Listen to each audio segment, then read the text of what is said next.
Hi guys, welcome back to my channel Lush Gardener. So wishing each and every one of you Merry Christmas. I hope that you are enjoying yourself with your friends, family and relatives.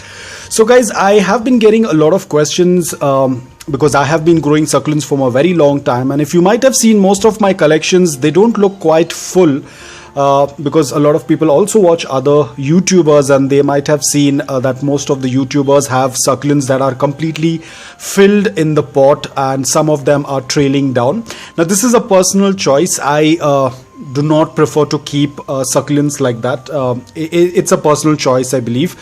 So what I tend to do is whenever I feel that a succulent is starting to overgrow or is starting to clump up, or let's say if a succulent is starting to look a little bit fuller, this is something that I'm very greedy about, to have more succulents. So that is the reason why my succulents are not very huge, are not trailing, or probably you might have seen only one succulent in each pot. Now this is just a personal preference. I do not like huge pots with a lot of succulents accumulated in that or trailing out of the pot, apart from the string of pearls or string of ruby necklace.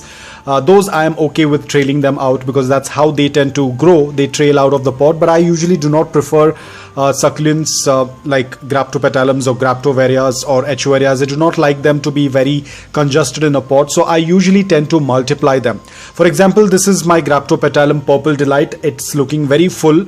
It's doing quite well, and this is the right time if you are into propagating or doing any stem cutting. At this point of time, apart from echeverias, most of the succulents are in their growing period, so it's a very good time to do any kind of propagation, provided your environment and climate is pleasant. It's not very extremely cold, because if it's extremely cold, that will again interrupt with your stem cuttings or leaf propagation. In my city, the climate is very pleasant. It's usually around 19 to 20 degrees Celsius, or at times even 23-24 degrees Celsius during the daytime. At night it might go up to 15 degrees Celsius. So overall the environment is very pleasant. There is no frost, there is no issue of frost, so I can keep my succulent out. So what I usually tend to do is, the moment I see that a succulent is looking big enough, I go ahead and start taking the lower leaves. So I just twist and turn, take out the leaf, keep it on a dry surface. So ensure that the soil bed is completely bone dry, pad dry. Even a slightest amount of moisture, if it comes in contact with a leaf that has not calloused, this end that you see will start to turn dark in color. If it turns dark in color, then there is no chance that you can revert it back. That leaf will eventually die. It is not going to produce any pup.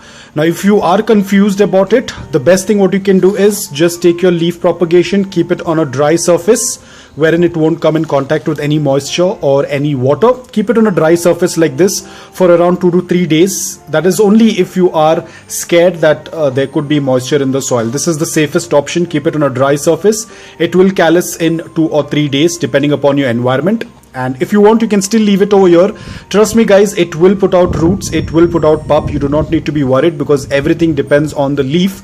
The roots and the pup is generated from the water that is present in this leaf. That is the reason why we have to callus, so that the open area which contains water should be sealed up.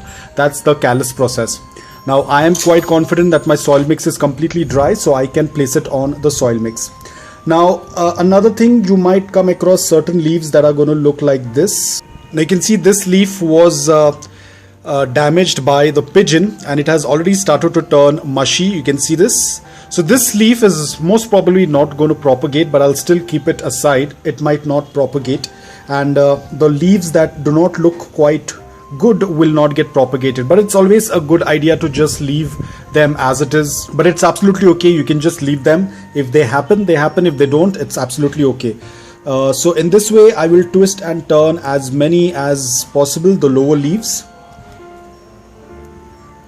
And I'm not going to take all of the leaves, but just few of them, the lower ones. And you can see all of the cuts are very clean cut. So that's how the cut is supposed to be. And I think I will take the last one,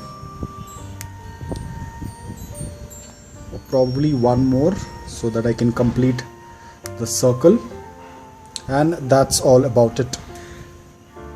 this leaf is a very old leaf. I don't think this is going to get propagated, so this is going to be trashed. Now you can see my succulent is looking a little small now, which is absolutely okay. It will put out new growth. The crown area will start to push out more growth, and it will cover up. In probably in a month's time, it will look more fuller.